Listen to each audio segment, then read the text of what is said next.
जय गुरुदेव। एक बार परम पूज्य स्वामी जी महाराज ने गोरखपुर जनवरी 1964 में सत्संग सुनाते हुए कहा, प्रत्येक मनुष्य को मैंने यह याद दिलाया कि मनुष्य को एक अनमोल जीवन प्राप्त हुआ है जो बार बार नहीं मिलता। दूसरी बात याद दिलाया कि मनुष्य की मृत्यु अवश्य होगी और मृत्यु होते समय कोई भी इस संसार का सामान साथ नहीं ले जा सकता। तीसरी बात बताया कि जो कोई व्यक्ति इस संसार में अच्छा या बुरा कर्म करता है वह अपने कर्म के अनुसार फल पाएगा। बुरा कर्म करने पर निश्चित दंड जरूर पाएगा, इसमें दो राय नहीं। दुनिया के व्यवहार में दो राय नहीं तो परमात्मा के विधान में दो राय नहीं हो सकती। एक बात यह भी याद दिलाया कि तुम इस दुनिया में क्यों आए, तुम्हें क्या करना चाहिए। मनुष्य जीवन मिला है परमात्मा की प्राप्ति के लिए। हम ऐसे काम करें जिससे हमारी जीवात्मा सच्चे सुख को प्राप्त करे। जीवों के कल्याण के वास्ते, जीवात्मा को परमात्मा से मिलाने के वास्ते दुनिया में तमाम महात्माओं ने संदेश दिया, दुनिया के लोगों के कानों तक पहुंचाया। जिनको समझाया और जिन्होंने समझा उन्होंने उस थोड़े अवसर में सच्चे सुख को प्राप्त किया। आज संसार में उस सच्चे सुख को प्राप्त करने का संदेश, उस जीवात्मा को परमात्मा तक पहुंचाने का संदेश किसी नए व्यक्ति को बताए जाने पर वह विश्वास नहीं करता, उसकी बातों पर वह कान नहीं देता। लेकिन सबके अंदर एक चाह है, शांति की खोज है, आनंद की खोज है। जैसा कि विभिन्न स्थानों पर हजारों के बीच से गुजरते हुए मुझको लोगों ने अपना यह संदेश सुनाया कि हम दुखी हैं, हमें बहुत कष्ट है, हमें शांति नहीं है। और यह भी कहा कि हमारे ऊपर दया की जाए, हमारे ऊपर करुणा की जाए, हमको कोई ऐसी औषधि दी जाए जिससे हमारी तकलीफ दूर हो। मानव यह नहीं जानता कि ये तकलीफें क्यों आई। खेती से, नौकरी से,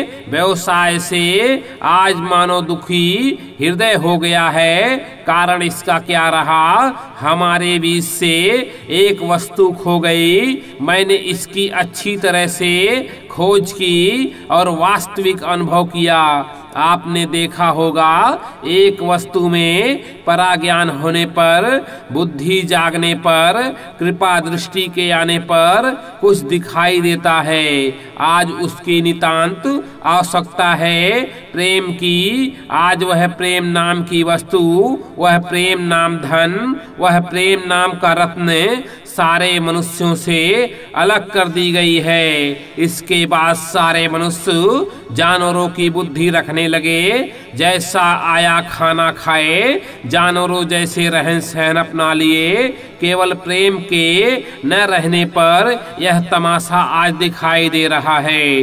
प्रेम आज स्त्री और पुरुष में नहीं, प्रेम आज जाति और बिरादरी में नहीं, प्रेम आज भाई भाई में नहीं, प्रेम आदमी आदमी में नहीं, प्रेम मुल्क मुल्क में नहीं। यानी अलग हो गए, मित्र मित्र का टकराव हो गया, मुल्क मुल्क का टकराव हो गया, भाई भाई को गोली मारी, किसी ने किसी को चाकू मारा, किसी ने किसी का कुछ लूट लिया।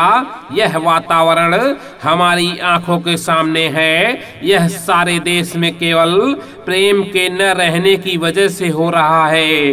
प्रेम कहाँ था? प्रेम लखनऊ में नहीं, प्रेम दिल्ली में नहीं, पटना में नहीं, प्रेम नालों में नहीं, प्रेम घरों में नहीं, प्रेम कुओं में नहीं, प्रेम कारखानों में नहीं, प्रेम खेत की खलिहानों में नहीं। प्रेम उन महात्माओं के पास था, वे प्रेम की वर्षा करते थे, वे प्रेम का खजाना बांटते थे जो कभी खत्म नहीं होता है। आज वह प्रेम मिल जाए, छोटे हों या बड़े हों, राजा हों या रंक हों, ब्राह्मण क्षत्रिय वैश्य, चूड़े चमार चाहे जो भी इंसान हो, अगर सबको वह प्रेम मिल जाए तो वह समय दूर नहीं जब संसार में कोई तकलीफ नहीं होगी। मैं सन 56 से बराबर प्रेम दे रहा हूँ, एक को दिया, दो को दिया, और आज आपके गोरखपुर में इतने आदमी प्रेम पा रहे हैं। मैं उनको प्यार करता हूँ, वे मुझे प्यार करते हैं, मैं प्यार दूंगा और वह मुझे प्यार करेंगे। प्रेम से पतंगा दीपक पर मर मिटता है, प्रेम से हिरन आवाज की ओर जाता है, प्रेम से मछली पानी की तरफ जाती है। किंतु ए मानव, तुम कितने बदल गए कि उस प्रेम की ओर नहीं जाते, उस प्रेम बांटने वाले महात्माओं के पास नहीं जाते।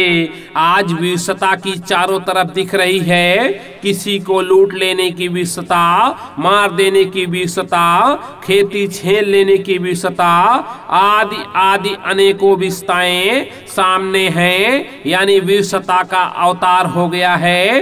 तुम किसी को लूटते हो, मारते हो, पीटते हो, व्यभिचार करते हो, ना स्वयं शांति से रहते हो, ना दूसरे को रहने देते हो। तुम यह नहीं चाहते कि वह नहीं चाहते, आखिर तुम चाहते क्या हो? याद रखो, यह जमीन तेरी नहीं, राज तेरा नहीं, कुर्सी तेरी नहीं, सामान तेरा नहीं, तेरे बच्चे तेरे नहीं, तेरी ये स्त्री नहीं तेरी, तू किनका है? आज कितना दर्द है। आज 1000 और 5000 की आबादी में लोगों ने मुझसे यह कहा कि महाराज हमारा धन ले लीजिए, हमारे मकान ले लीजिए, हमारे कपड़े ले लीजिए, हमको ले लीजिए, लेकिन मेरी तकलीफ को दूर कर दीजिए, हमें शांति दीजिए। मैंने देखा, पूछा, यह अनुभव किया कि किसी को चाहे राजा हो या रंक,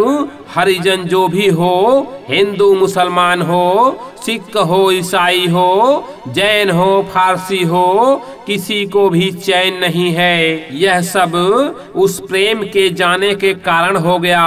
मानव कुत्ते और बिल्लियों की तरह व्यवहार करने लगे। जैसे दो कुत्ते हैं, बीच में टुकड़ा डाल दो, जो बलवान है वह खा जाएगा।